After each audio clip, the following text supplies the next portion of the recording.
So Jeff just retold kind of the background story to Acts 17. Jeff acaba de decirnos o contarnos la historia sobre el Hechos 19. And I want to use this passage as a springboard in what we're going to talk about tonight. Y yo quiero usar ese pasaje como una fundación de lo que vamos a hablar esta noche. So I just want to read a couple of verses here from Acts 17. Yo quiero leer algunos versículos de Hechos 17. So that passage starts with Paul walking around the city and being very perplexed by what he saw. Ese pasaje, escritura, comenzó con Pablo caminando en la ciudad y era un poquito confundido con lo que vio. So in Acts 17:18 it says, "Some of the Epicurean and Stoic philosophers also conversed with him, and some said, 'What does this babbler wish to say?'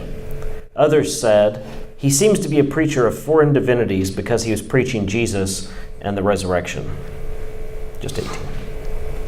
17 and 18. Just 18. En Hechos 17, versículo 18, dice, algunos filósofos epicureos y estoicos establaron conversando con él. Unos decían, ¿qué quería decir este charlatán? Otros comentaron, parece que es predicador de dioses extranjeros. Decían esto porque Pablo les anunciaban las buenas nuevas de Jesús y de la resurrección. So this is the first reaction that the people in Athens had to Paul's message. Esta fue la primera reacción que las personas en Atenas tuvieron sobre el mensaje de Pablo. It's an unacceptable reaction. Pero fue una reacción que no es aceptable. If we think back to what we said about kingdom theology a couple weeks ago, si pensamos de lo que apenas aprendemos sobre la teología del reino hace como 2 semanas, the idea that God is foreign is a terrible idea. La idea que Dios es extranjero es una idea terrible. How can the God who created everything in the world be foreign? ¿Cómo es que el Dios que creó todo en el mundo es extranjero? Unacceptable. Eso no es aceptable. And so Paul accepts their offer to come back and explain more. Entonces Pablo aceptó su oferta de regresar y explicar un poquito más. Verse 22 goes on and says, "So Paul, standing in the midst of the Areopagus, said, 'Men of Athens, I perceive that in every way you are very religious. For as I passed along and observed the objects of your worship, I found also an altar with this inscription, to the unknown God. What, therefore, you worship as unknown, this I proclaim to you. The God who made the world and everything in it, being Lord of heaven and earth, does not live in temples made by man, nor is he served by human hands as though he needed anything, since he himself gives to all mankind life and breath and everything.'" Is it 24? 22. En versículo 22, 24. To the end, yeah. 22 dice, Pablo se puso en medio del areópago y tomó la palabra. Cuídanos, atenienses. Observó que ustedes son sumamente religiosos en todo lo que hacen. Al pasar y fijarme en sus lugares sagrados, encontré incluso un altar con esta inscripción, a un Dios desconocido. Pues bien, eso que ustedes adoran como algo desconocido es lo que yo les anuncio. El Dios que hizo el mundo y todo lo que hay en él es Señor, el Señor del cielo y la tierra. No vive en templos construidos por hombres, ni se deja servir por manos humanas, como si necesitara de algo. Por el contrario, Él es quien da a todos la vida, el aliento y todas las cosas. So Paul sets the tone in how to talk to people groups that have no concept to understand God. Entonces Pablo hace el ejemplo de cómo podemos hablar a las personas y los grupos de personas que no saben nada de Dios. And his way very much contradicts a lot of our ways. Y su manera de hacerlo es mucho del contrario de nuestra manera de hacerlo. Many people, when they see other beliefs, they immediately begin to insult. Muchas veces, muchas personas cuando ven otras creencias, ellos comienzan al principio a insultar. Or if they don't insult, then they definitely mock. O si no os insulten, burlen. Listen to how people talk about Mormons or Muslims. Escucha cómo la gente hablan de mormonas o musulmanos. And they have a very condescending tone about how they talk to them. Y tienen una manera muy condescendiente de hablar de ellos. We don't see that here in Paul. No vemos eso aquí con Pablo. Paul could have walked in and said, you foolish Athenians. Pablo pudiera decir, ustedes atenianos tontos. He could have called them back to their history. They certainly probably remembered this event of the sheep. Él pudiera decirle de su historia. Ciertamente ellos le acuerdan de las ovejas. And yet he starts off with a very gentle tone. Pero él comienza con un tono muy gentil. He says, I perceive that you are very religious. Él dice que yo veo que tú eres muy religioso. Now, he spent time actually learning the local culture. Ahora, él pasó tiempo aprendiendo de la cultura local. We don't know how much time, but he was at least a little bit aware of what was going on there. No sabemos cuánto tiempo, pero sabemos que por lo menos él era un poquito astuto de la cultura. And this guided his approach. Y eso guió su manera de hablar con ellos. So there were many idols there in Athens that he could have chosen from. Entonces había muchos ídolos ahí en Atenas que él pudiera escoger. But he didn't. Pero no. When missionaries go to new people groups, they always have this challenge of what name for God do they use? Cuando misioneros visitan a grupos de personas, siempre tienen que escoger cuál es el nombre de Dios que vamos a usar. Or even more importantly, what concept for God do they use? O más importante, cuál es el concepto para Dios que vamos a usar. And this becomes quite challenging. Y eso es un desafío.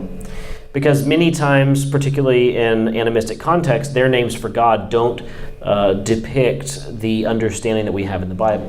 Porque muchas veces en el animismo, los nombres que esos grupos tienen para Dios no son representados de lo que tenemos en la Biblia. This is for the obvious fact that they don't have the Bible. Y muy obvio porque ellos no tienen la Biblia. And so if missionaries reject local terms, then they have to think of a new term. Entonces, si los misioneros rechazan las palabras locales, entonces tienen que pensar de un nombre nuevo. The danger of bringing in a new term, however, is that God becomes foreign. El peligro de introducir un nombre nuevo es que Dios parece extraño.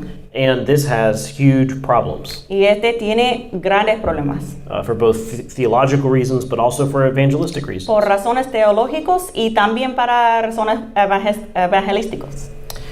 And so Paul navigated this by picking an idol that seemed to have no description or attachment.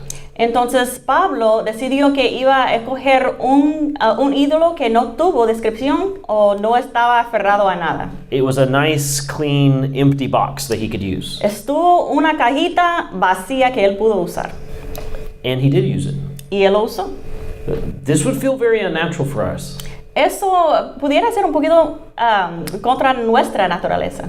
I believe most of you went to the Tao Chu temple right over here and you saw the idols. Yo creo que la mayoría de ustedes visitaron el templo de Tao Chu y ustedes vieron los ídolos. Let's talk about that for a moment. Pero hablamos de eso por un momento. Could we use any of those idols to talk about God? ¿Pudiéramos usar alguno de esos ídolos para hablar de Dios? One, yes. Okay, one yes. Let's talk about the ones we can't use first. I know which one you're going to go with.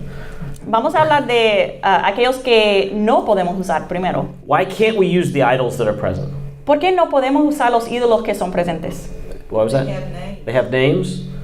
Most of them were once men. And they're, There we go. what was, Jeff said most of them were once men. Y algunos de los alumnos dijeron que uno de esos no lo podemos usar porque casi todos de esos eran hombres en un tiempo. So there's a difference between the name for God and the concept for God. Entonces hay una diferencia entre el nombre para Dios y el concepto para Dios. And so when we talk about a concept for God, that needs to be a box that's big enough to not contradict what the scriptures say. Entonces cuando estamos hablando de un concepto para Dios, esto necesita ser una caja tan grande para incluir todo lo que dice las escrituras. And so most of those statues, they admit, were people who lived in very particular regions of China who did typically good engineering feats or military feats and were then deified. Entonces la mayoría de esos ídolos eran personas que eran de China y ellos cumplieron algunos éxitos militares o éxitos de ingeniero. So if we were to use one of those, we're basically mixing truth and error. Entonces si usamos uno de esos, estamos mezclando la verdad y errores. And we obviously don't want to do that. Y obviamente no queremos hacer eso. We can't take a concept where God once was a man, only a man, who then became God. There's no becoming God. You're either God or you're not. No podemos tomar un concepto que dice que Dios era un hombre y después se convirtió a un Dios. Eso no vale. ¿Tú eres Dios o no es Dios?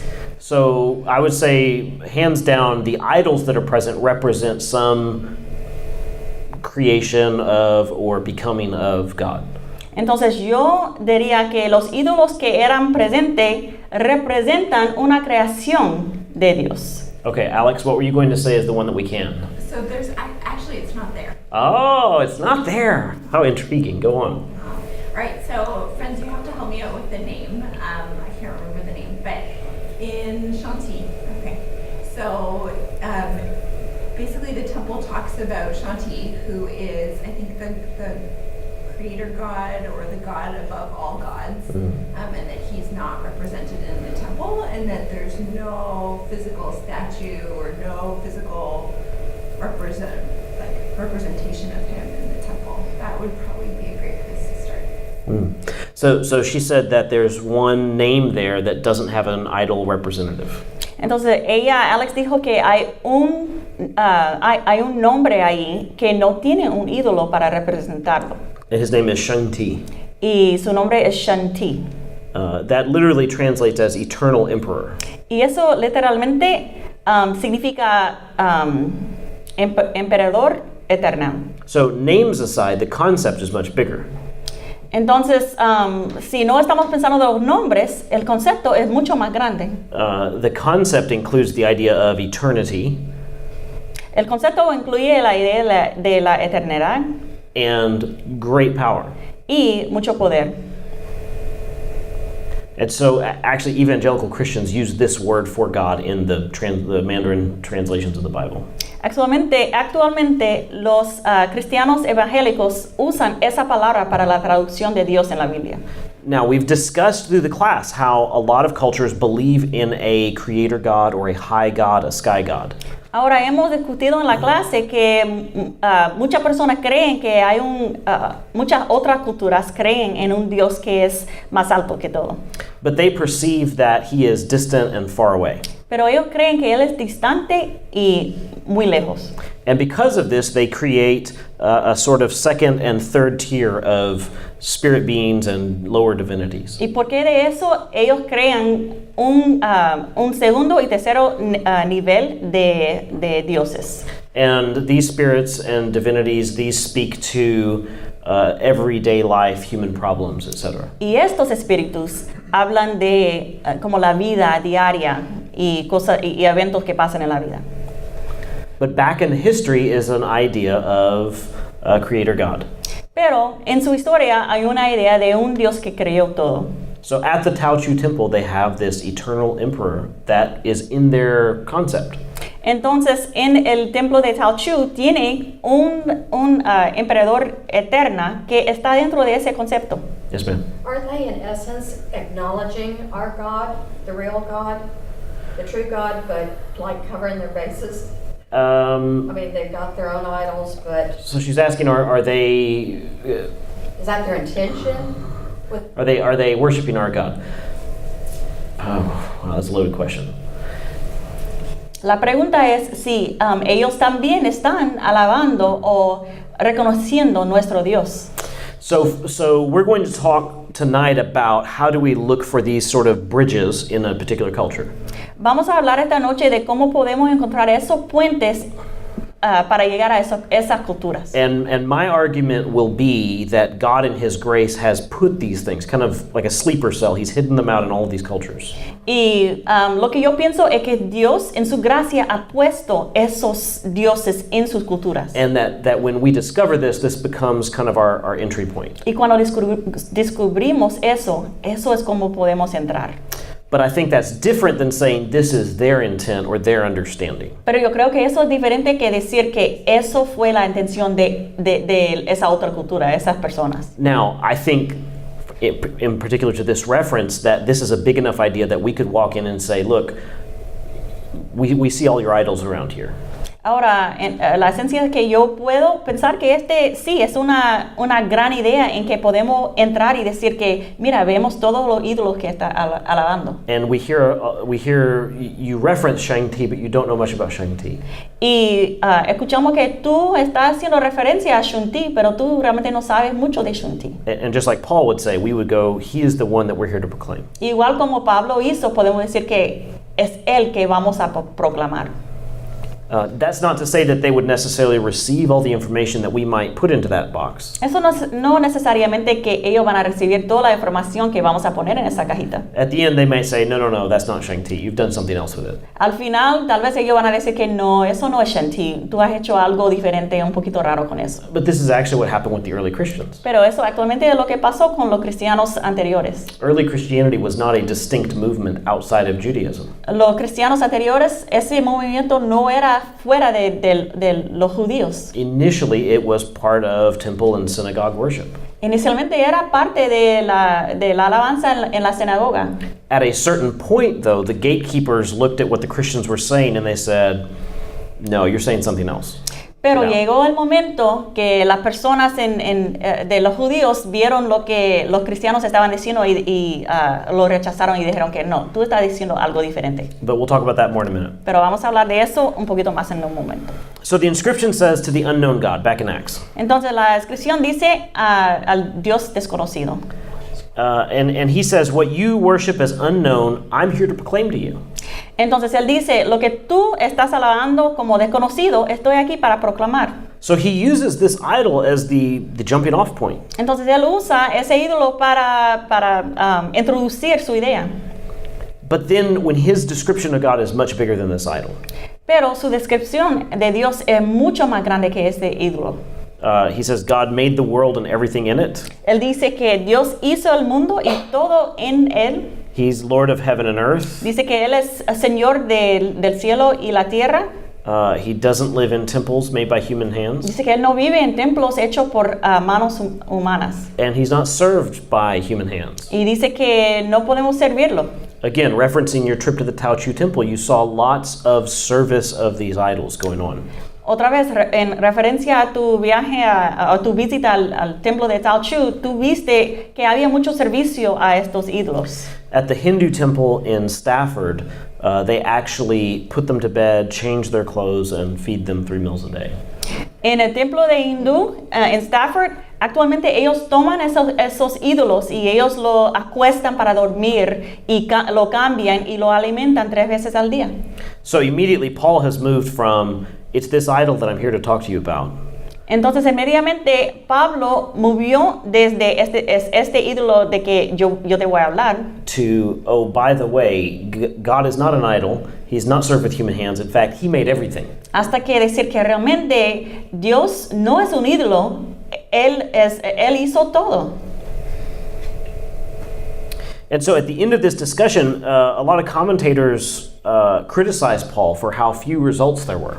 Entonces, al final de toda esa discusión, muchos comentadores criticaron a Pablo porque no había mucha conversión. And so they would say, see, look, Paul tried to get into doing apologetics and to doing philosophy and to doing culture, and that's why he had so few results.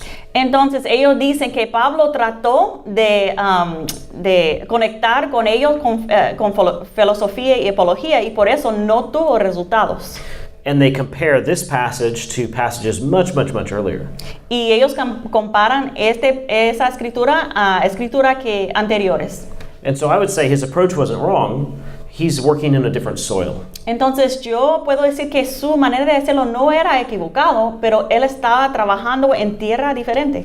We're going to talk tonight about two different kinds of biblical revelation. Entonces vamos a hablar esta noche de revelaciones, bueno, dos clases de revelaciones The diferentes. first one of these is special revelation. La primera es revelación especial. This would be God's direct speech, typically through the scripture. Este será las palabras de Dios directamente. The other kind is general revelation. La segunda es la revelación general.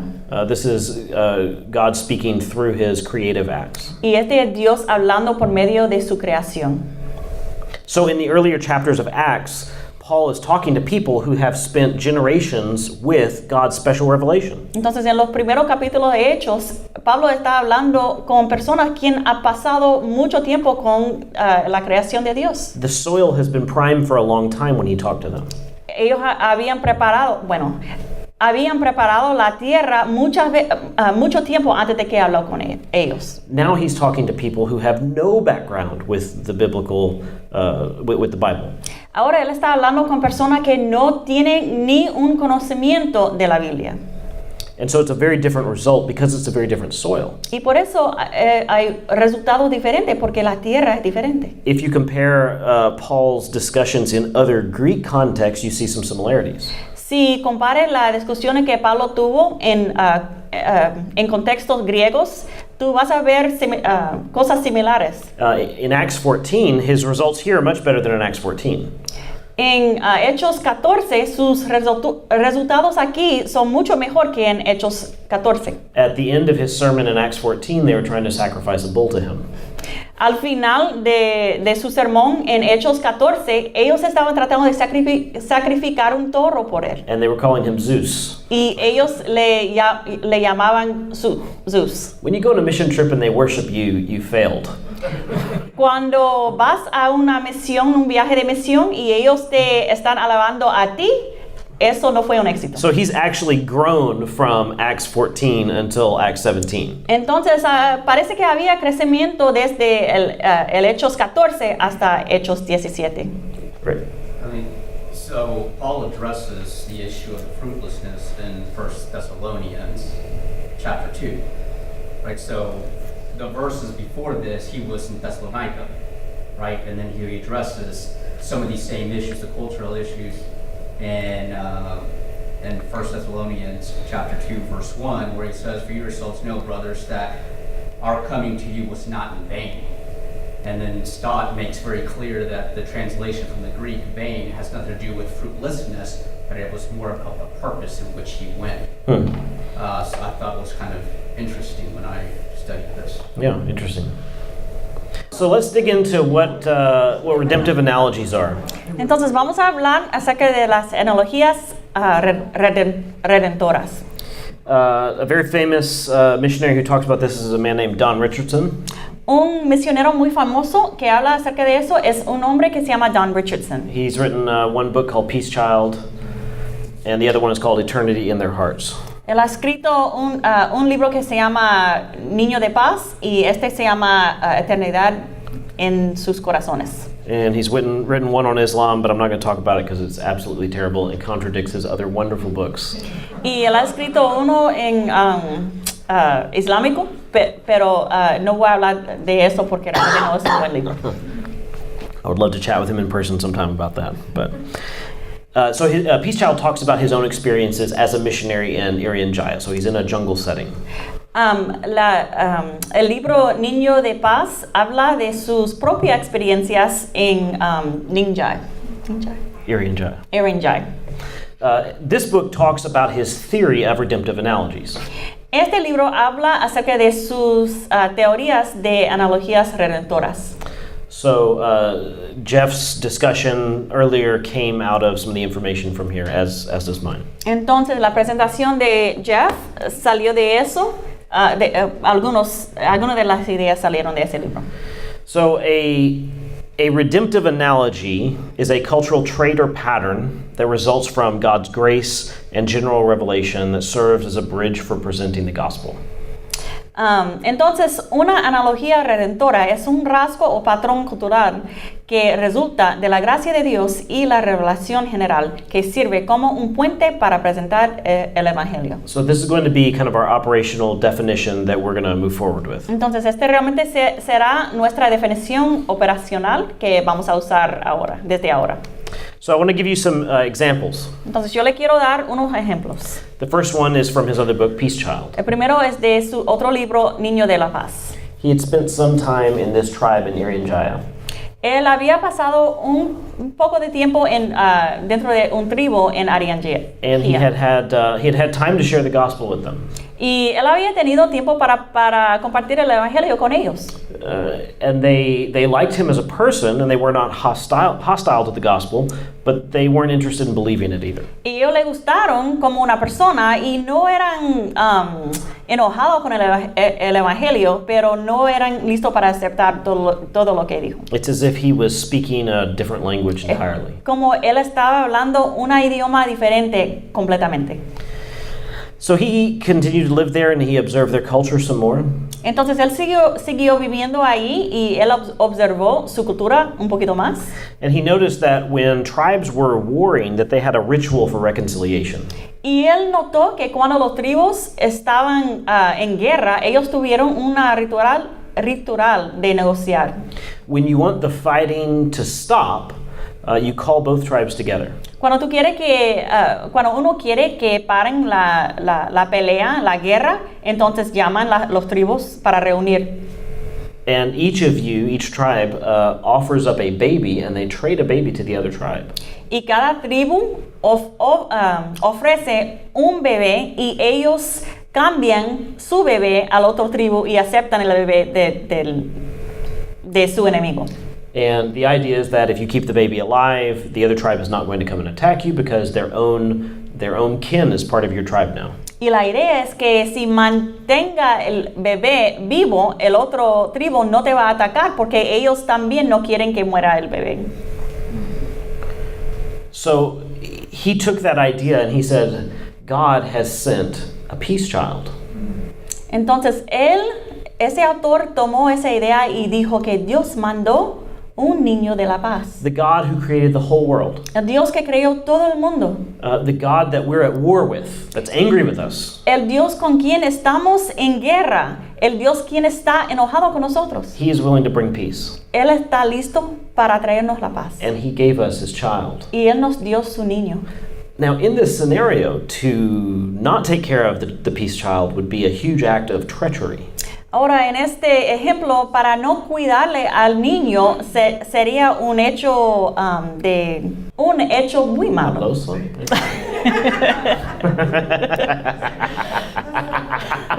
It would be something very, very bad.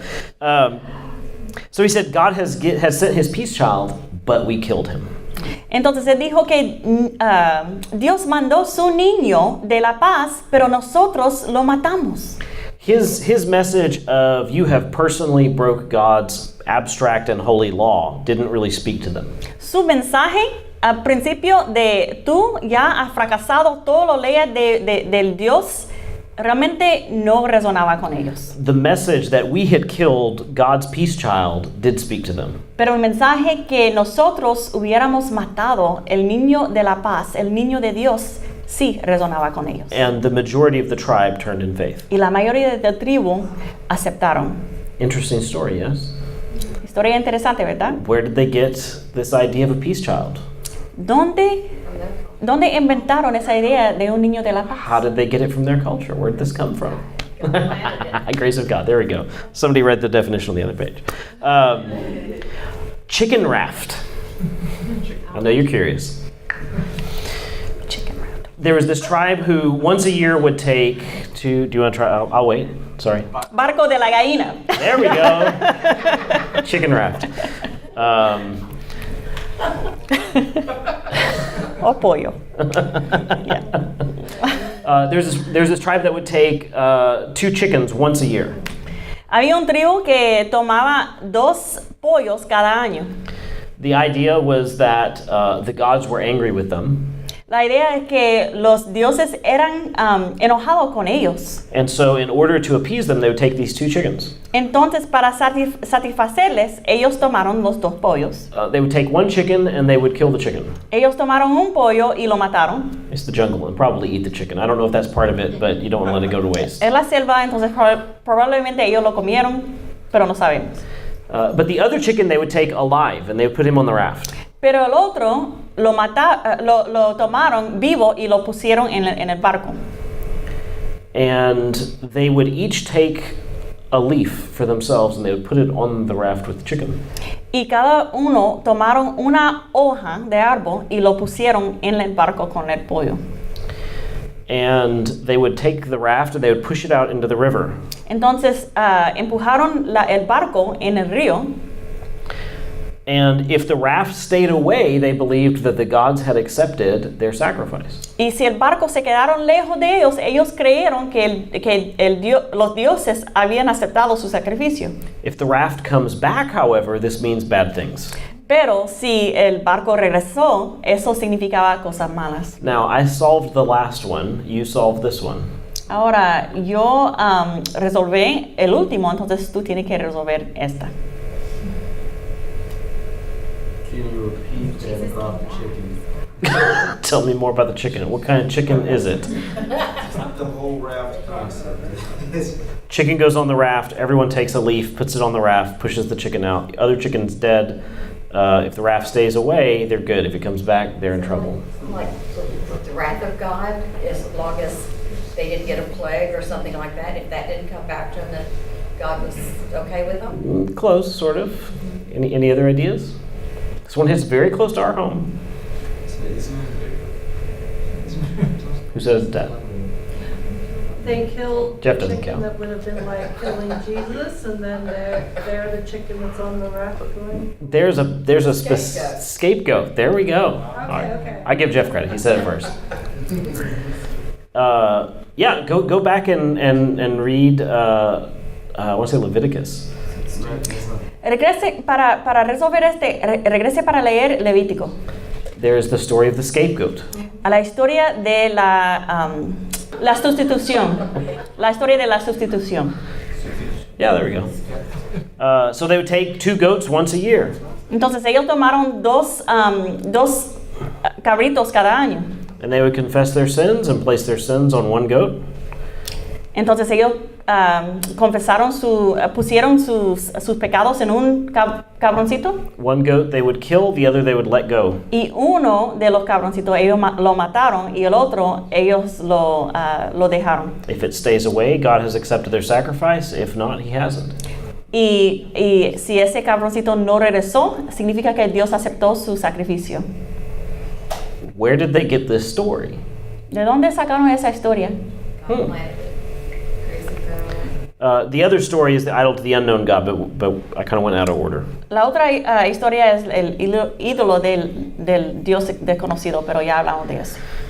So this is a national park in Hawaii. Este es un parque nacional en Hawaii. Pu'uhonua. Pu'uhonua. You say pu'u when you have that little accent in there. Say it again. When you have a little accent between the 2 U's, it's like you say pu'u. This is true for Pu'uhonua. Hawaiian dialect. I used to live there. Nice. Pu'u. Say it again. Pu'uhonua. Pu'uhonua. Pu'uhonua. Okay. I'm just gonna feel like I had it there, and we're gonna move on. So in old Hawaii, if you had broken the law, the penalty was death. Entonces, en Hawaii, en los tiempos antiguos, si rompe la ley, el castigo es la muerte. Maybe you had eaten some forbidden food or broken some kind of law. Por ejemplo, si había comido una comida que no debe comer o ha rompido otra ley. But when there was a death penalty, there was a way to escape the death penalty. Pero cuando había un castigo de la muerte, había una manera de escapar ese castigo. And that was you had to outrun the people that were chasing you. Y eso es que tú tienes que correr más rápido que la persona quien te estaba buscando. And you had to reach the next pu'uhonua. Y tú tuviste que llegar al próximo pu'uhonua. And if you made it there, you're safe. Y si llegaba a ese punto, era seguro. Does somebody want to solve? Why? Sounds like, remember where it's based like a sanctuary city? Sanctuary city. Sanctuary city. That's what we have in the United States. Biblical. Biblical sanctuary city. A city of refuge. Yeah. Yeah. Yeah. Again, where does this story come from? Eso es como la ciudad de refugio. ¿De dónde viene esa historia? Let's keep moving forward. There's lots of these. Hay muchos de esos. This is a Chinese character for a boat. Este es el carácter de, en chino para barco. This includes the symbol for vessel, for 8, and for people. Este incluye el símbolo para busque, 8 y gente. Can anyone think of a story that involves a boat and 8 people? Clayton? Noah's Ark. Very good. Igual como la historia de Noé. Okay, let's keep going. To create. Para crear. This comes from speak, dust, life, and walk. Este viene de habla, polvo, la vida y caminar. How did he create Adam? ¿Cómo creó Adán? Out of dust.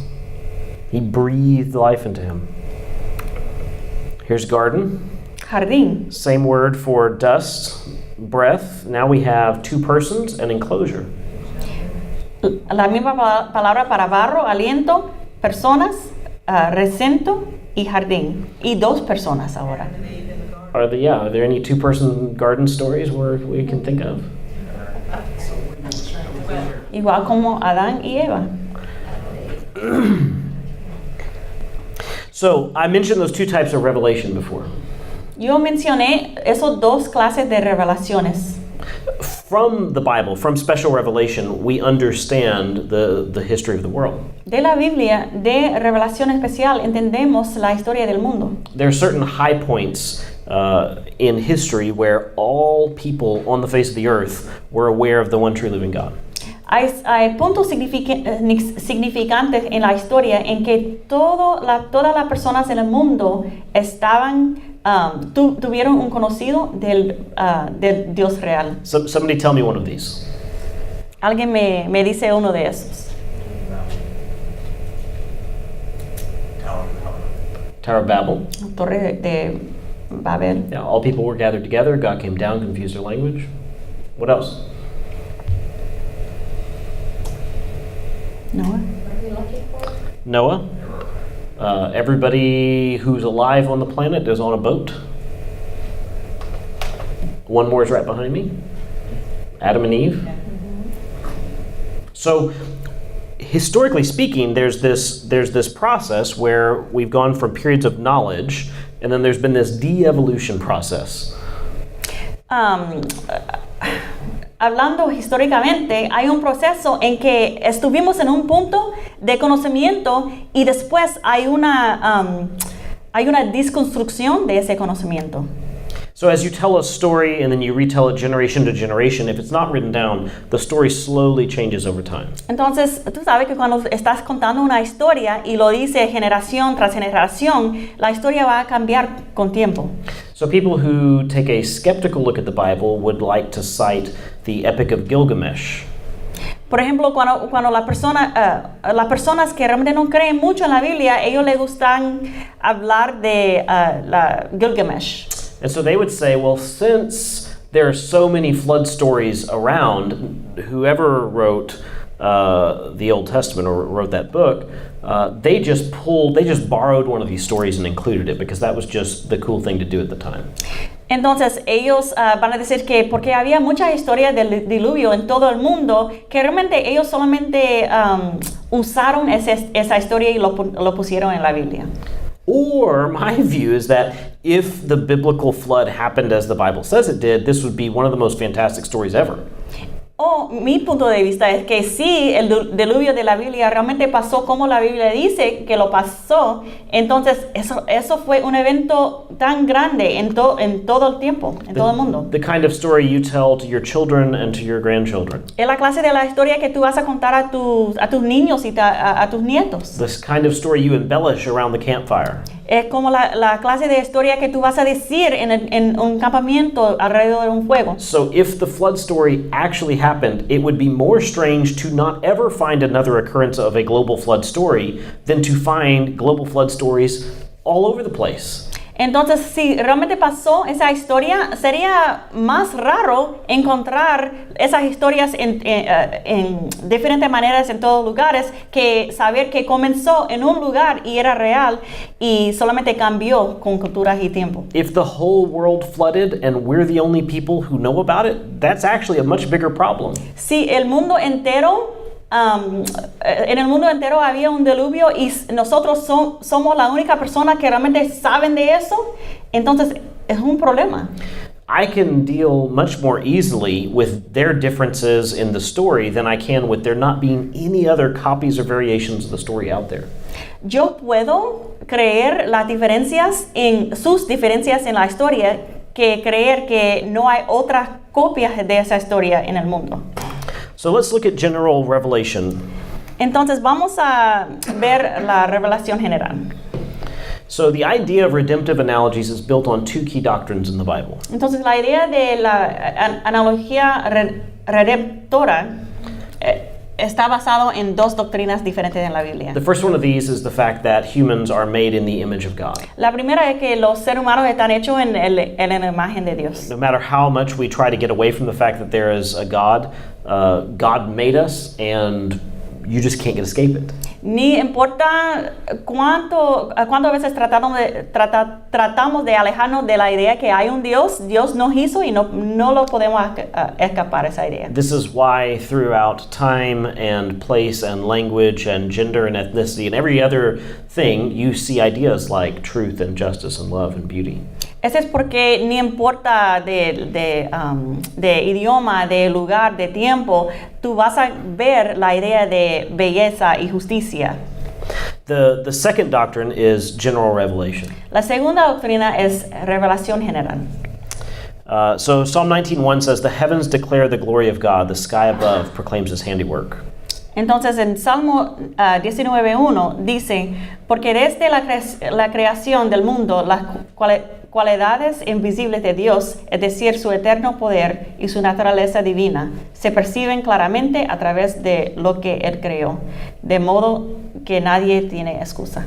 Salmo 19 dice que los cielos cuentan la gloria de Dios, el firmamento proclama la obra de sus manos. Has anyone been to the All Faiths Chapel that's downtown? ¿Alguien ha visitado el chapel de All Faiths?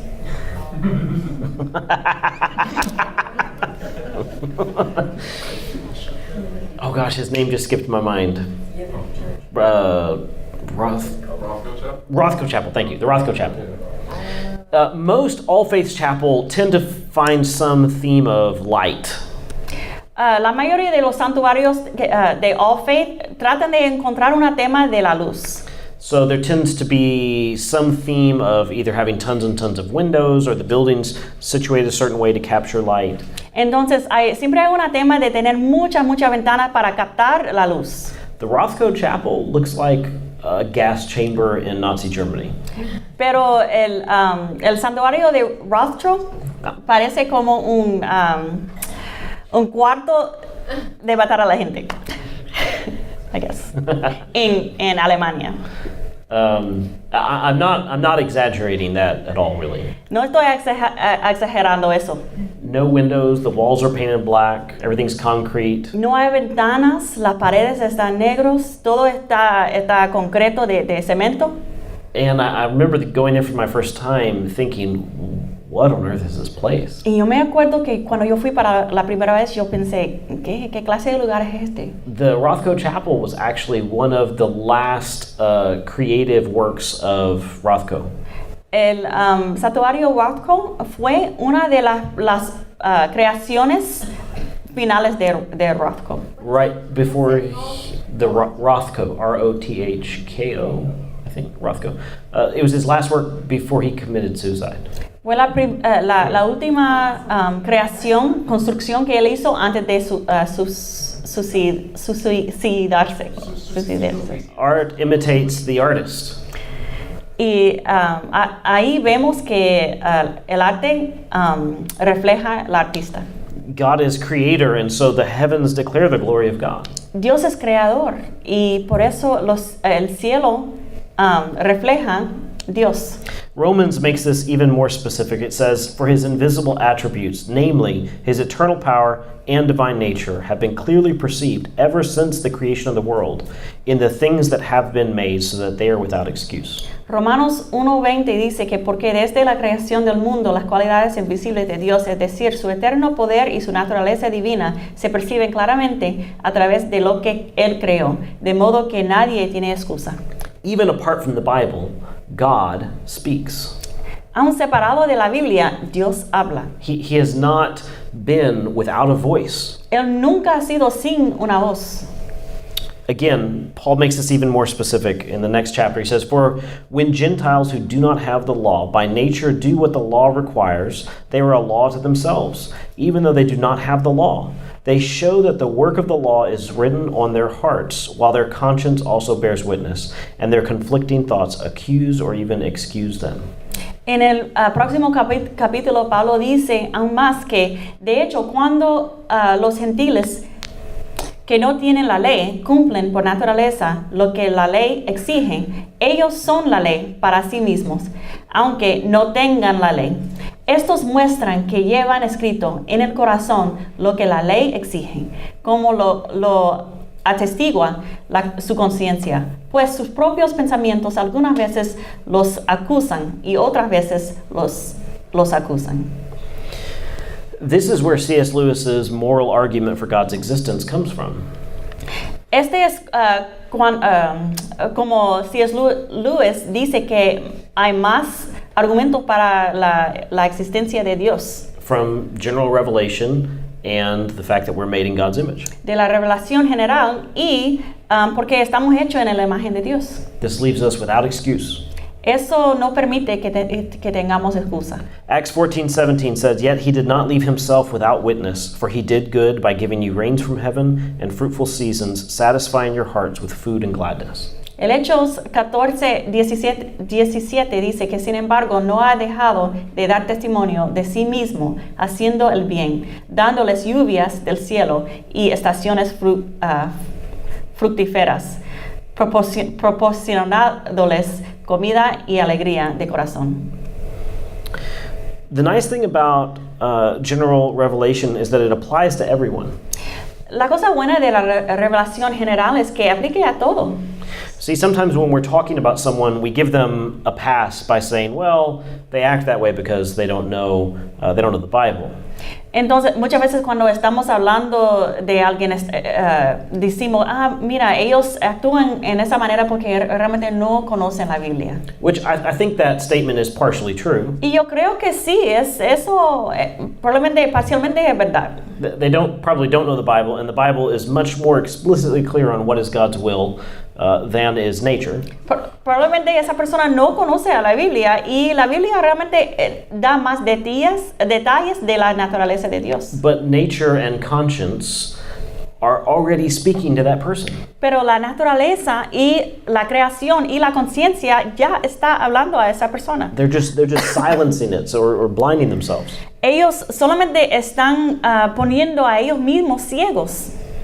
So not only does it apply to everyone, but it prepares the way for special revelation. Y no solamente se aplique a todo el mundo, pero prepara el camino para revelación especial. So there's not a person on earth ever that has not been touched by God's general revelation. Entonces no hay una persona en toda la tierra quien no ha sido tocado por la revelación general de Dios. And this opens the door to special revelation. Y ese abre la puerta para revelación especial. We heard the story from Jeff about the history of the idol to the unknown God. Escuchamos la historia de Jeff sobre la historia del ídolo del Dios desconocido. This prepared the way for Paul to come in and reference that statue. Y preparó el camino para que Pablo entre para hacer referencia a esa estatua. In these other examples that I've shown you tonight, these prepare the way for people to hear the gospel. Y en estos otros ejemplos que yo te he mostrado esta noche, preparan el camino para que tú puedas introducir el evangelio. Don Richardson says, "Has the God who prepares the gospel for all people also prepared all peoples for the gospel?" Don Richardson dice, el Dios quien ha preparado el evangelio para toda la persona, ha preparado todas las personas para el evangelio.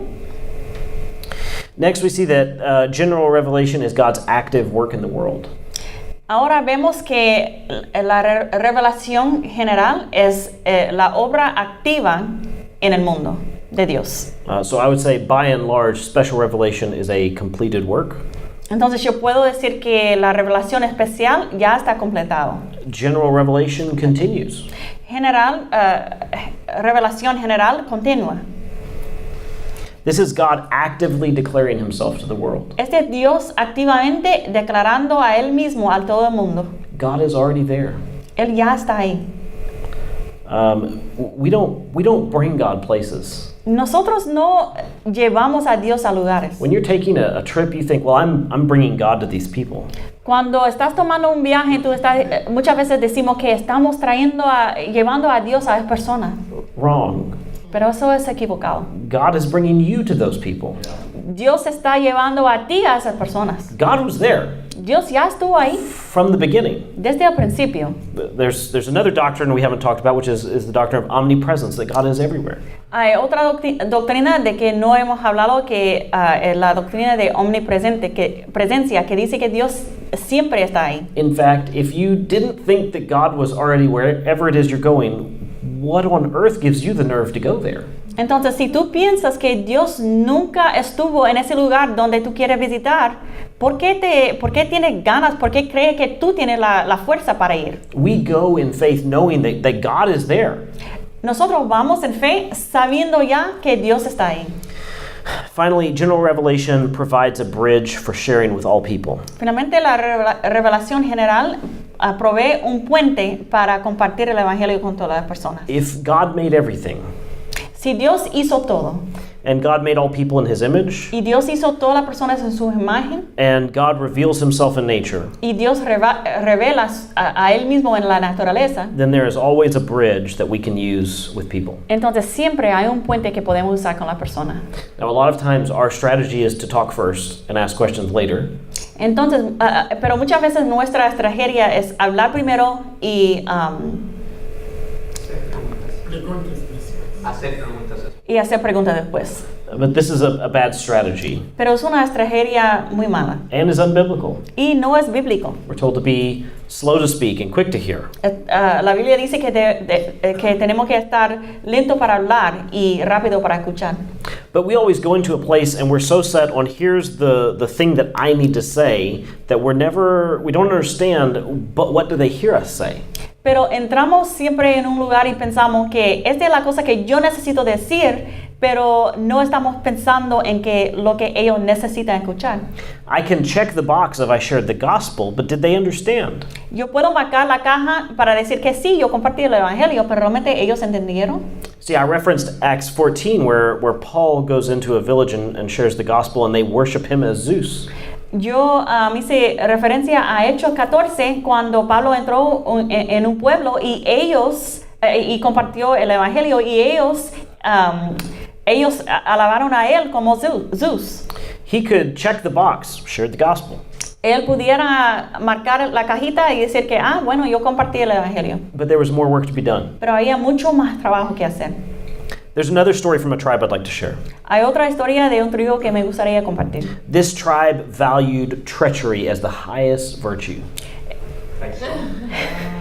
Ese tribu puso valor en traición como muy virtuoso. And the people who were telling the biblical story were unaware of this. Y la persona quien estaba contando la historia bíblica no sabían de eso. So they get through the story of Jesus sort of towards his death. Entonces llegaron a la historia de Jesús, a la muerte de Jesús. And there's this character named Judas Y hay un carácter que se llama Judas, who outsmarts Jesus. quien era más inteligente que Jesús. He gains his trust and then he stabs him in the back. Él ganó la confianza de Jesús y después lo traicionó. Guess who the whole tribe was willing to worship? ¿Tú puedes adivinar a quién querían ese tribu alabar? So there are two rules I want to give you tonight that if you don't hear anything else, please hear this. Hay dos reglas que me gustaría compartir con ustedes esta noche. If at the end of your trip they are worshiping you, you failed. Si al final de tu viaje ellos te están alabando a ti, ya has fracasado. If they're worshiping Judas, you've also failed. Si ellos están alabando a Judas, también no fue un éxito. Questions and learning, these are our friends.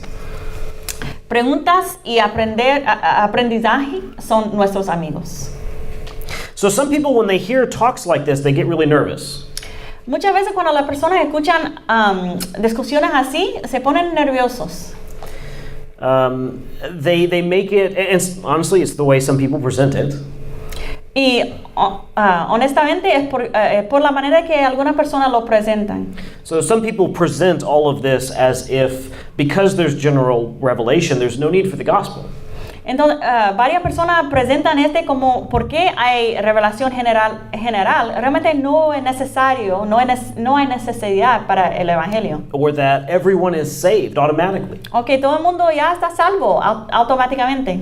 And I think both of these ideas are very wrong. Y yo creo que los dos de esas ideas son completamente equivocadas. We can see it in the story of Acts 17. Lo podemos ver en la historia de Hechos 17. They had general revelation which taught them that there is one God that they don't have an idol for yet. Ellos tuvieron revelación general que les enseñó que hay un Dios que ellos no tienen, con quien ellos no tienen un ídolo. But God still had to send the gospel through Paul. Pero Dios todavía tuvo que mandar el evangelio por Pablo. In Acts 10, it tells us the story of Cornelius. En Hechos 10, la escritura nos dice la historia de Cornelio. Cornelius was performing sacrifices and giving alms, doing many things he ought to do. Cornelio estaba haciendo sacrificio y haciendo todas las cosas que debe hacer. God didn't look at what he was doing and accept this as salvation. Dios no vio lo que Cornelio estaba haciendo y simplemente lo aceptó como salvación. But he did send the gospel. He sent him special revelation. Pero Dios sí le mandó a Cornelio el evangelio. Él le mandó revelación especial. So for me, general revelation and special revelation work hand in hand. Entonces para mí la revelación general y la revelación especial trabajan juntos. One is the bridge to the other. Uno es el puente al otro. If we remove special revelation, we have some kind of gross error. Si sacamos revelación especial, tenemos un gran error. Because the information given in nature is enough to condemn, but not enough to save. Porque la información que recibimos de la naturaleza es suficiente para condenar, pero no suficiente para salvar. I knew I was a sinner long before I heard it from a gospel witness that I was a sinner. Ya sabía que yo era un pecador mucho tiempo antes de que yo escuché el evangelio. But some people make a very dangerous opposite problem where they remove general revelation from the Bible. Pero muchas personas hacen un problema peligroso opuesto en que ellos remuevan la revelación general de la Biblia. And the problem here is that general revelation is the bridge to people's hearts and minds. Y el problema aquí es que la revelación general es la manera en que llegamos el corazón de las personas y sus mentes. And so God has designed both of these to work together to bring people to faith. Entonces Dios ha creado los dos para que trabajen juntos para atraer a las personas a su fe. And on the one side we need patience, and on the other commitment to sticking with both sides of this. En un lado necesitamos paciencia y en el otro lado necesitamos compromiso para mantenernos usando las dos revelaciones. Winfrey Cordovan says, one need not give away the Christian claims of uniqueness. In fact, If Christianity is true, it is only reasonable to expect that wherever truth is found, it will tie into the truth of Christianity in some way. What's his name? Winfried Cordon. Winfried Cordon dijo, uno no necesita revelar las afirmaciones cristianas de singularidad. De hecho, si el cristianismo es verdadero, es razonable esperar que donde sea que se encuentre la verdad, se una a la verdad del cristianismo de alguna manera. I was having a discussion recently about how the stories of Abraham can or can't be used in talking with Muslims. Yo tuve una conversación muy recién en que cómo podemos usar o no podemos usar la historia de Abraham cuando hablamos con musulmanos. And the person asking the question, the fear was that if we tell some of the Ishmael stories, this would somehow give credence to Islam. Entonces, pero la persona haciendo la pregunta dijo que si decimos las historias de Ismael, eso puede dar un base para creer en la religión de los musulmanos. That the person would hear these stories and would think of them as their own. La persona va a escuchar esas historias y ellos van a pensar que sí, son las historias mías. Now my approach is this. Pero mi manera de hacerlo es When I find truth in other places, I grab it. Cuando yo encuentro la verdad en otros lugares, yo me aferro a eso. Because there's no truth apart from God. Porque no hay verdad separado de Dios. And where there is God's truth and people are willing to accept part of God's truth, the battle is halfway over. Y cuando hay la verdad de Dios y las personas están listos para aceptar esa verdad, esa parte de la verdad de Dios, ya hemos llegado a una mitad de la batalla. If Muslims see that Ishmael is for them, fantastic. Si los musulmanos ven que Ismael es para ellos, eso es fantástico. When you have time, look up the word kedar in the Bible. Cuando tú tienes tiempo, busca la palabra quedar en la Biblia. K-E-D-A-R. K-E-D-A-R. This is one of Ishmael's sons. Eso fue uno de los hijos de Ismael. See how the messianic promises factor into the sons of Kedar. Ve cómo las promesas mesánicas ya están en la vida de Kedar. You want to say you're a son of Ishmael? Fine, act like a son of Ishmael. ¿Tú quieres decir que tú eres un hijo de Ismael? Eso está bien. Entonces, que te porte como un hijo de Ismael. Sometimes we want to show that we are different from whoever the other is so strongly that we wind up negating truth that actually would help win them over. Muchas veces queremos separarnos tanto y mostrar la diferencia entre nosotros y la otra persona tanto que estamos negando la verdad que realmente pudiéramos ayudarnos a traerlos a la verdad. Question? Would there be a danger of inadvertently bringing in something that's close to the truth but not quite?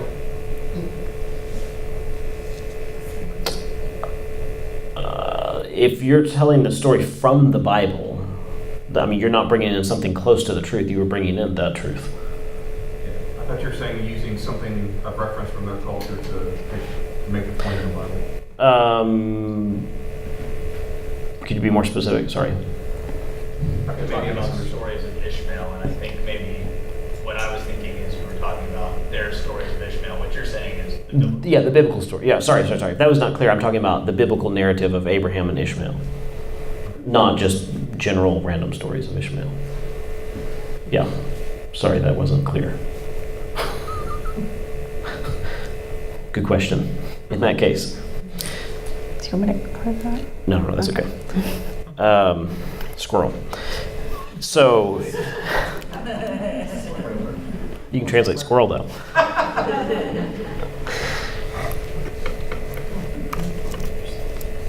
So this is a Lunar New Year picture, Chinese Lunar New Year picture. Esta es una foto del nuevo año de China. And now that you are all certified experts in how redemptive analogies work, I want you to interpret for me what you're seeing. Ahora que ustedes son expertos en la analogía redentora, yo quiero que tú interpretes lo que ves. Before you shout out what the answer is, does anyone know what the Chinese believe the purpose of these banners are for? The evil spirit that comes through the town. Say that The again? evil spirit that comes through the town, they do that in order to keep away the evil spirit that would impact in the following year harvest. Yeah, okay, so that's correct. Rick says that there's an evil spirit, or the belief is that there's an evil spirit that comes through town, and all of the banners and signage and whatnot is designed to ward off, to scare away the evil spirit. Los chinos aquí creen que hay un espíritu diabólico que entra, que pasa por el pueblo, y esas banderas y los señales se puede protegerles de ese espíritu. This god that is pictured here, I believe, is the god of war in the Chinese pantheon. So if you went to the Taochu temple, you would have seen this in one of the statues there. Yo creo que este es el dios de la guerra. So here they have a picture of the god of war on their door to ward off an evil spirit that comes by night. Aquí tienen la imagen de el dios de la guerra para protegerles del espíritu del diablo que viene a la noche. Now tell me what you see from our perspective. Passover. Yeah. The blood on the doorposts. Yeah, isn't that amazing? Nos acuerda del día de Pascua.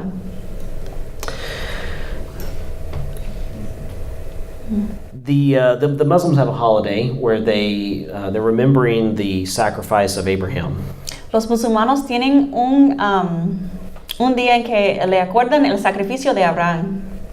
The father of the family writes all of the names of the individuals of the family on a piece of paper. El padre de la familia escribe todos los nombres de los individuos de la familia. And they take a goat or a bull if they have the money.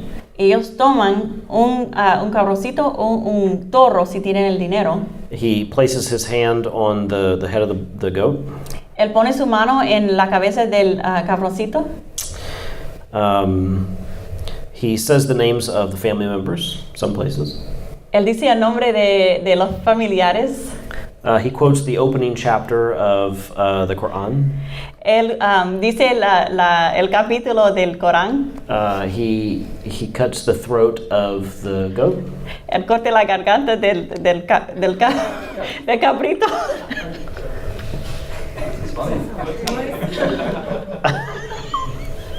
Sorry, go ahead. It's okay. I'm glad you find this humorous. The slaughtering of innocent goats. You must really enjoy a trip to the slaughterhouse. Or as she calls it, the laugh factory. I'm sorry. And he takes his hand and he dips it in the blood. Toma su mano y lo pone en la sangre.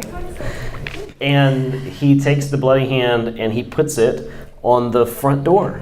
Y él toma la mano sangrada y lo pone en la puerta. Now, Don Richardson, the guy who wrote the book on redemptive analogies, says that there are redemptive analogies in every culture except for Islam. Ahora, el Don Richardson, que escribió el libro en analogía redentora, dice que hay esa analogía en todas las culturas menos el islámica. I'm sorry. If you see someone say the names of a family, kill a goat, and put blood over a doorpost, and you don't know how to use that to get to the gospel, you need to stop. Si tú ves una persona que pone su mano en sangre y lo ponen encima de la puerta y tú no sabes cómo usarlo, cómo llegar al evangelio, tú tienes que parar. So let's get into some discussion groups. Okay, vamos a partirnos en grupos. I want you to discuss what bridges do you see in your own culture. That could be American culture, your home culture, or with another culture that you're familiar with. Yo quiero que tú hablas acerca de unos puentes que tú ves en culturas diferentes, en tu propia cultura. And then maybe think of what is a Bible story that would speak to this bridge that you're describing. Y hable de una historia bíblica que puede hablar acerca de esa puente. So what are some of the bridges that you see in your own culture or some culture with which you're aware? movies and Okay. allegory movies and things like that. Okay, just get specific with one. We talked a lot about the Avengers and Wakanda and all that, like, it's, yeah. But The superhero kind of genre, historical. Yeah. Genre. Yeah. Everyone's gonna die if the Savior doesn't come and change the evil that's in the world. Yeah. So the bridge there is there seems to be some very common human sentiment of a need for a recognition of impending doom and a need for a messianic figure to come in. So what would be softball here? What would be a Bible story that might relate to that? Jesus, perfect, nailed it. David and Goliath. There's such a sort of wishy-washiness about truth in our culture. It's really hard to point to. I mean, all of these have these specific stories where you go, oh, the chicken rat, let me tell you about all that. Right. And this is almost because we sort of reject truth as something we all agree on, and yet these movies kind of get around that, and they present these ideas of justice or redemption or salvation or whatever, and people are willing to accept them. But it's in my mind, it's very difficult to then go, well, you know how the world even saved by the Avengers is, let me tell you about Jesus. Because as soon as you bring up religion or Christianity specifically, these walls go back up. It's almost like story can get past those things because you're not asking them to believe that the story is true. And now we say, well, there's a story that's true. That's a good point. Matters. But you could use another story from the Bible, like David and Goliath, that begin a dialogue before you ever get to Jesus. Right. So you can't hit him over the head with Jesus right away, I don't think. Right, I agree. You should never hit them. Butter 'em up. That's going to be the title of Kelly's evangelism book, Butter 'em Up. And if you don't use it, I'm going to use it. That's fantastic. That's Joel Osteen's next book. I'm just kidding. I'm sorry. I'm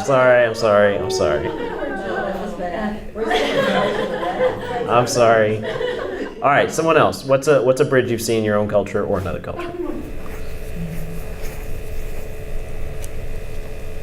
In the Asian restaurants, when you go in and you see like the big golden Buddha sitting on the corner somewhere.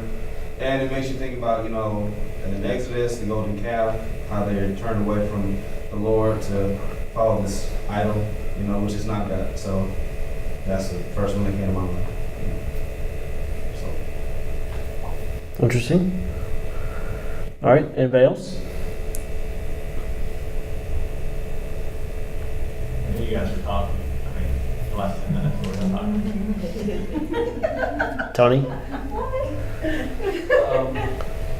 A couple of things that I'm aware of.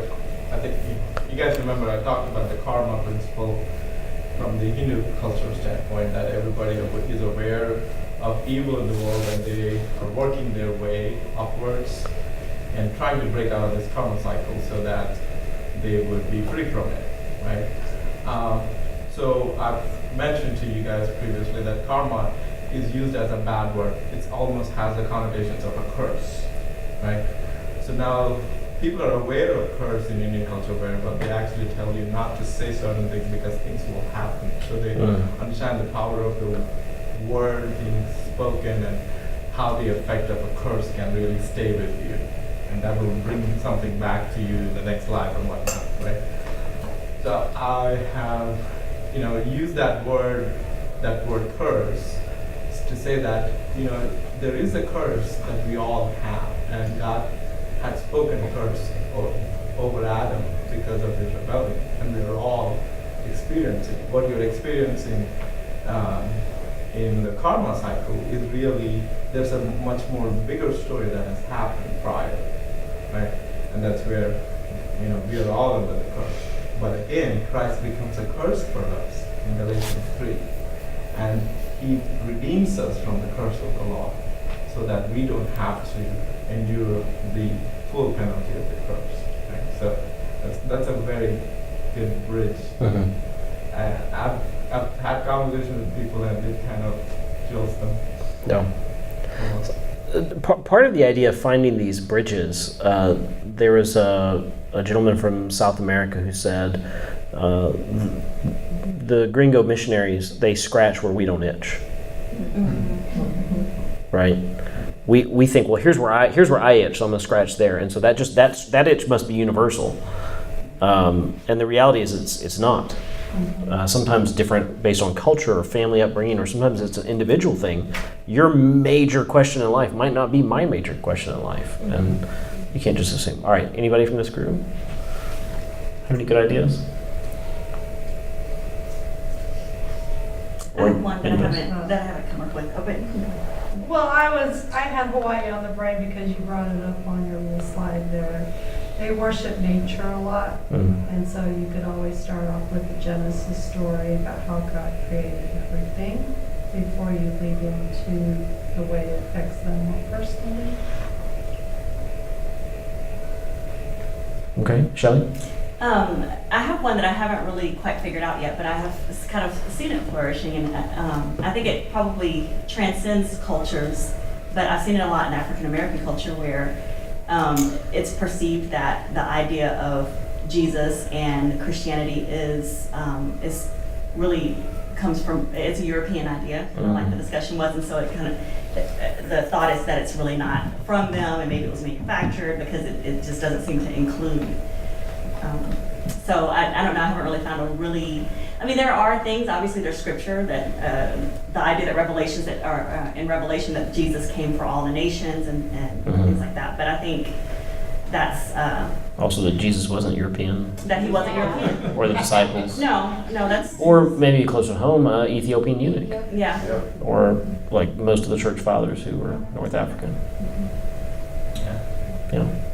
Our perception is definitely it's European. If Europeans made it up, it would have come from you. I mean, like... No. The idea, though, is, and I've run across several people that are starting to grab onto this where they're like, oh, well, those aren't even the real... It's like the whole Black Hebrew idea that those aren't really the Jews and things like that, and so... Misused it around those people. Is that where it kind of came out of the African culture? I had someone talk to me and that there were so many pregnancies or whatever, there's an albino person that's born, and then they are kind of put out of the culture, and that's kind of gone on to Europe, but everything basically comes out of that African culture. I don't know, I'm almost thinking, because I've had, several discussions, and it almost seems like there's just various renditions, usually criticizing the Bible as the inspired word of God, and usually saying, well, if this were true, then how come that, and saying that all of it was just really created, and that, and that the true Hebrews are, maybe are from Africa or whatever, but it seems to be like a lot of people are kind of grabbing onto that idea, and I've had a few little discussions about it, but I haven't really found a good solid point other than disputing, kind of like what we talked about at the beginning of this class. I'll dispute those little facts, and I win, I guess, because the Bible is true, but it's not scratching where they itch. If you, I don't know if you're ever in this area, but if you go down South Gessner, Brian, you might know this, South Gessner and West Belford. If you're there on maybe any given day, evening time-ish, there's like a whole squadron of them that gathers on that corner. And at first, I didn't know who they were. I thought they were people speaking the word. And I was like, okay, that's cool. They are, just a different one. Right. I rolled up on them like, cool. I happened to be on the side where they were. Cool. Just rolled down the window. Got, here you go. Give them paper. All Black, Hebrew, Israelite, everything. And I was like, I felt so hurt, so I was like, dang. I thought it was us out there. It wasn't. I was like, dang. No, but a lot of that is just so rooted in, it's just so rooted. Yeah, I've heard it. It's just so rooted in almost supremacy in a sense, where it's like this, the white, this and da-da-da-da. And that's not, that, and that's kind of the core of it. It's kind of like we need to fight back, kind of almost Malcolm X in a sense, where it's like this overcoming kind of thing, but as you say, it doesn't, you don't scratch where that itch is. Right. It's like for them, it's like you have to address almost like racial hurt behind it all, in a sense, in order to really get to the heart of the matter, because almost even that's what it is. It's all crying out for why, that's our conversation. This is actually a really great example. So bridges serve two purposes. We always talk about a bridge being kind of like an open door, but bridges also transcend some obstacle, whether it's a valley or some physical obstacle or something like that. And this is a great example. So, let's make this about race for a moment. Let's say I go down there, right? I'm a white guy, gonna talk with them. If I just wander in with my spiel without asking any questions, without being aware of what's going on, that'd be really exciting. In a bad way. Okay, I obviously cannot do that. It's like this is a very glaring example, a very obvious example. But we do this on a small scale everywhere, right? Where we just wander in with, I'm going to give you this little spiritual quip. This is going to change your life. I don't have to get to know you. I don't have to spend time understanding all this kind of thing. But you're right. There's this deep emotional, historical, cultural, ethnic scar that until that's addressed, they're not hearing anything else here. And they're I'm probably not the right mouthpiece either, for obvious reasons. Just go back and listen to them. Like you said, I was stopped and feeling by them. And I know they're talking false stuff. When they say 12 tributes of Israel, Haiti, Salvador, so that's a country. Africa. I say, when I open the Bible with them, the Bible doesn't mention country. That's crazy. Well, look, we have to admit that there's a lot of, Euro-American influence on the Bible and theology and those kind of things. But we who are in Europe and North America also have to get back to its historic roots as well. I've got friends who have been put off that when they want to get a statue, a nativity scene, a crucifix, that they're always very, very white. Yeah. You're starting to see more that are with darker skin. But I've heard, it adds insult to injury. There's a lot of hurt back there. And on top of it, all they ever see, their kids growing up. There are more now, but there used to be none. Angels, all of them, any kind of depiction of good things were always white skin. They said, you really think Jesus had that white of skin? He was out in the sun all the time, he was Jewish. He wasn't. Yeah. Some non-white cultures actually prefer the white Jesus. I think I don't know why this is the case. It's familiar. When I was in the Middle East, there was this. I was at a place I probably shouldn't have been, and there was this Arab Christian who saw me and assumed white guy Christian. So he comes up to me, and I don't speak more than greetings of Arabic at this time, and in Arabic he's saying, "Are you?" Now I know he's saying, "Are you a Christian? Are you a Christian?" And I didn't understand what he was saying, and so he starts pulling at my shirt to see if I'm wearing a crucifix, and then he pulls up. I had a long sleeve shirt. And pulls up my sleeve to see. Arab Christians will put. It looks like a little plus sign right here. It's a little tattoo they get as a baby, and so you're literally marked. And usually you have a name like Mark or John or Paul instead of Muhammad or Ahmed or Abdullah. So it's a very, very visual distinction. And so he pulls out of his wallet. He pulls out a card of Pope Shenouda.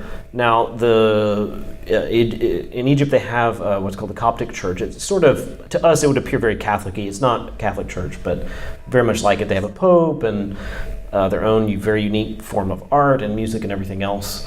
But the way that their clergy dress, they look like ZZ Top crossed with some rapper. So just massive long beards down to here, these long black robes, and then massive crosses. Lots of bling. And so if you bump into one on the metro or something, it's kind of a, if you aren't expecting it, you kind of look at me like, wow, who are you? Why are you here? So he shows me a picture of Pope Shenouda, and I don't know who it is. I was unaware of who that person was at the time. And I look at it, I don't know. And then he pulls out a picture of Jesus, and it's like white, pink-lipped, blue-eyed German Jesus. And I go, okay, now we got a conversation. And so in the midst of he and I talking, again, I don't really know where I am in the city. And there's about 40 guys just gathered around us, really, really, really close. Comfortably close. And they're listening to what we're saying. And again, I don't have a lot of, or much at all, Arabic knowledge to know what is being said about me and like what's coming next and all of this kind of thing. So I'm trying to think of how do I not throw him under the bus, because he is a fellow believer. At the same time, like I'm just so new here, I don't know what flies and what doesn't. And so I said, look, this is not Jesus. And he looks at me offended. He goes, yes, this is Jesus. I said, no, that's an American. He goes, Jesus is not American. I said, I agree, he's not American. That's an American. That's why I'm saying he's not Jesus. And he's kind of looking at it, and it's like he's never thought about that before. I said, look at his eyes. His eyes are like my eyes. I'm an American. And he's kind of looking at it, look at me like it's my driver's license or something. And it's just dawning on him like, wait a second, this is... Are you Jesus? I said, yeah. I'm Jesus. And so I said, look, Jesus is from the Middle East. I don't want to say Jewish, because again, I know where I am. I was like, Jesus looks like you. He had dark hair and dark eyes and your skin. Like, if anybody could say Jesus looks like me, it's you guys. Like, he even came to Egypt at one point. But just like everyone was, the entire crowd was baffled by the fact that I rejected this image of Jesus. And he was really challenged as well. But yeah, there is just this white Jesus mentality out there that's off-putting, even white people. Wow. That's the thing though. Like, it's coming from an old church. My old church is you see the opposite. You see this my colored Jesus on the wall. So it's almost like this, to compensate for this image we've been getting for so long, we're going to go the other extreme, and we're going to have just all black Jesus. But you miss the point of, like you said, he's Middle Eastern objectively, so really... Historically, right. Historically, we're both wrong in that sense, but it's like the question is, it's not about race, it's about, okay... It's about our hearts. Who is Jesus to you? What, well... Dear Lord, baby Jesus. Does his skin color, pretty much is your obedience dependent on what skin color he is? Yeah. And depending on what the answer to that question is, then we can get to the root of, like, where is your faith, or how, that we can cross that bridge finally, Right. So, well, if you look at Jesus' family tree, there's so many characters in there. I heard one person say that at the end of his family tree, you have to conclude that he is the mixed race savior of the world. And I think that's a beautiful way of understanding. Like, Jews want to say, well, he's perfectly 100% Jewish. Oh yeah, what about the wife of Uriah? What about Rahab? What about this person? What about that person? What about Ruth, who's a Moabite? There's a number of characters that they don't want to admit. Oh yeah, including the wife of Uriah, that they don't even want to use her name. So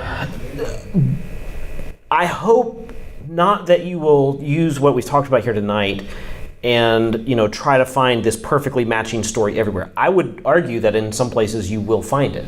I hope what this does is teaches you to ask the question, what is the doorway with this person? So as I'm talking with someone, I start asking a lot of questions. Tell me about this. Tell me about, what was your life like? And these appear very non-confrontational. I'm asking them about, tell me about your home. What was growing up like? The whole time I'm asking myself the question, where is it that they're itching? And I tend to hear, it's father issues. There's reconciliation issues. There's these issues, those issues. With one of the most pagan people at my last job, she made it very clear she had no interest in talking religion. Well, she starts talking to me one day about her relationship with her sister, who's gone off into this religion called Avatar, literally based on the movie Avatar. And obviously this created a lot of friction with her because she's basically a secular atheist, and this person is whatever adjective you would apply to someone who believes a religion based on a science fiction movie.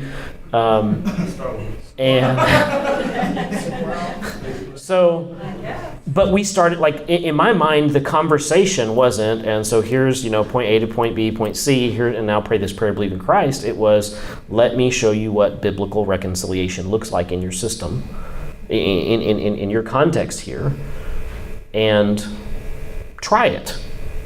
See if you don't like it. So that now there's a second conversation and a third conversation that can come from that. So I hope that you take the lessons that we've talked about tonight, not to try to look for a magic silver bullet for every person you know, but more to just take it as an attitude of, or a posture of listening, a posture of patience, asking questions, learning, so that we don't, wander into something that's way bigger than us without knowing about it. All right, let me close this in prayer. God, we thank you for very faithfully speaking to us through your word, but we also recognize that before we ever spent time in church, before we could ever read, that you had already put a conscience within us that was aware of who you were. You made us in your image. You had created us. All of these things, all these signposts you had put out there for us to know that you existed and to know your nature. Lord, I pray that you would put within us the gifting to listen and to hear and to just rely on you. Sometimes it's easy just to get into go mode, that I have my 4 points I want to share, and I'm going to say these 4 points no matter what they say. And God, just help us kind of take a pause and ask the questions and really hear from you what this person, what specifically do they need to hear today? We ask this in your name. Amen.